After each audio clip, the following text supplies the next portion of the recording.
Baik, pada kesempatan kali ini kita akan belajar fungsi logika if. Jadi kita akan menerapkan fungsi ini di aplikasi Canva.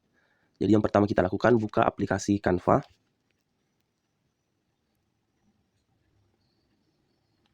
Kemudian setelah itu kita cari fitur sheet. Oke, yang ini. Kita klik sheet.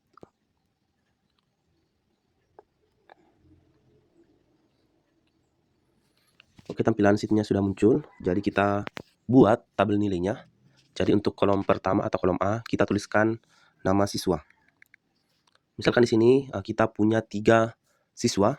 Yang pertama Adi, yang kedua Ayu, kemudian yang ketiga Nia. Nah, kemudian kita tuliskan nilai dari masing-masing siswa. Misalkan nilai Adi itu 70, kemudian nilai Ayu 78, dan nilai Nia 80.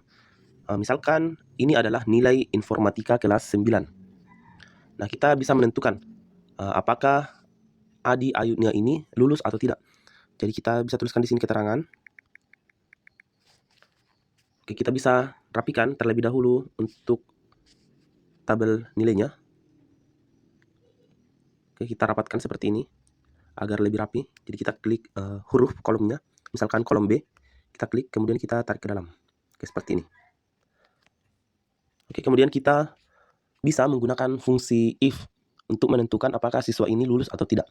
Jadi caranya, misalkan kita mau menentukan apakah Adi ini lulus atau tidak, kita menggunakan fungsi if dengan syarat jika nilainya sama dengan 78 atau lebih besar dari 78, berarti siswa tersebut lulus. Jadi standar nilai atau KKM informatika kelas 9 adalah 78. Jadi kalau siswa memperoleh nilai 78, maka dia dinyatakan lulus 78 ke atas. Oke, sekarang perhatikan cara menggunakan fungsi if. Jadi kita klik sel yang sejajar dengan Adi.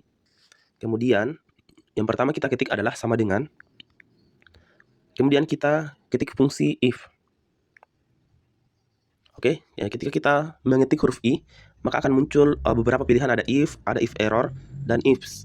Kita bisa pilih yang paling atas, yaitu if. Nah, perhatikan di sini terdapat formula, yaitu if logic test, if true, if false. Nah, kita bisa memasukkan logic testnya, yaitu syarat untuk siswa ini dinyatakan lulus, yaitu jika nilainya lebih besar ataupun sama dengan 78. Jadi yang pertama kita klik adalah nilainya Adi, yaitu 70. Kita klik selnya, maka yang akan terbaca adalah sel B2. Karena 70 ini dia sejajar dengan huruf B dan angka 2.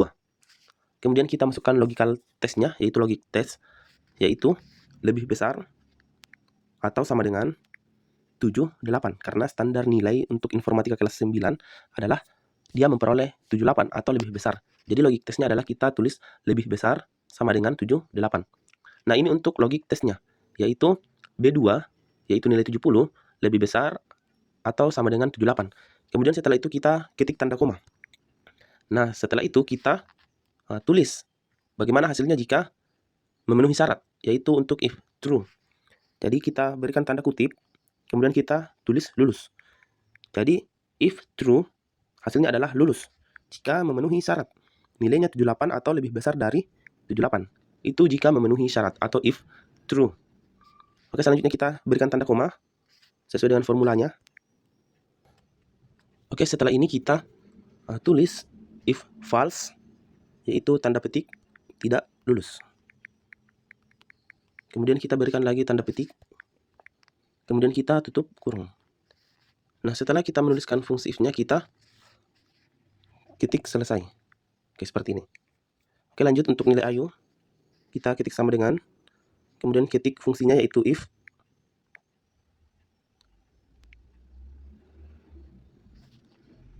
Oke, kemudian kita klik di sini beberapa pilihan muncul, yaitu if error, dan ifs. Kita bisa pilih yang paling atas, yaitu if. Kemudian di sini terdapat formulanya, yaitu logic test. Jadi kita tentukan, kita klik terlebih dahulu nilainya Ayu, yaitu 78. Yang terbaca akan jadi B3. Karena 78 ini sejajar dengan huruf B dan angka 3. Kemudian kita masukkan logic testnya, yaitu jika nilainya lebih besar atau sama dengan 78. Oke, ini untuk logic testnya. Kemudian kita ketik koma. Kemudian if true, yaitu nilai atau hasil jika memenuhi syarat. Jadi jika nilai Ayu memenuhi syarat, maka dia akan lulus. Jadi kita tuliskan menggunakan tanda petik terlebih dahulu, kemudian kita ketik lulus, kemudian ditutup lagi dengan tanda petik. Nah, ini untuk if true. Nah, selanjutnya kita berikan tanda koma, dan kita tuliskan nilainya atau hasil yang akan didapatkan siswa jika salah. Atau if false, jika nilainya tidak memenuhi syarat, maka siswa tersebut akan tidak lulus. Jadi kita berikan tanda kutip, kemudian kita tulis tidak lulus. Kemudian kita tutup lagi dengan tanda petik, kemudian kita tutup lagi dengan tanda kurung. Oke, seperti ini. Oke, kita lihat apakah Ayu lulus atau tidak. Kita klik selesai. Oke, lulus karena nilainya 78. Dan syaratnya tadi jika nilainya 78 atau lebih besar dari 78, maka siswa tersebut lulus. Berbeda dengan Adi yang nilainya hanya 70.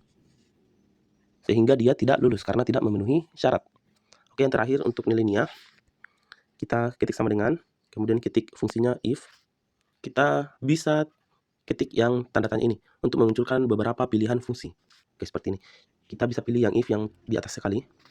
Kemudian kita masukkan lagi logik tesnya, yaitu kita klik nilai Nia yaitu 80. Yang terbaca adalah B4. Kemudian kita masukkan logical tesnya, yaitu jika nilainya lebih besar atau sama dengan 78. Nah, ini logik tesnya. Kemudian kita berikan tanda koma. Kemudian hasilnya atau nilainya jika dia memenuhi syarat yaitu lulus. Dengan kita beri tanda petik. Kemudian kita ketik lulus, tutup lagi dengan tanda petik. Nah, kemudian kita berikan tanda koma. Kemudian kita tentukan hasilnya jika tidak memenuhi syarat atau if false, yaitu tanda petik dulu, kemudian kita ketik tidak lulus. Oke, seperti ini. Kemudian kita tutup kurung. Oke, kita klik selesai. Oke, hasilnya adalah lulus. Jadi mungkin seperti ini contoh dari penerapan fungsi if. Mungkin kalian berpikir cara ini ribet jika kita melakukannya satu persatu.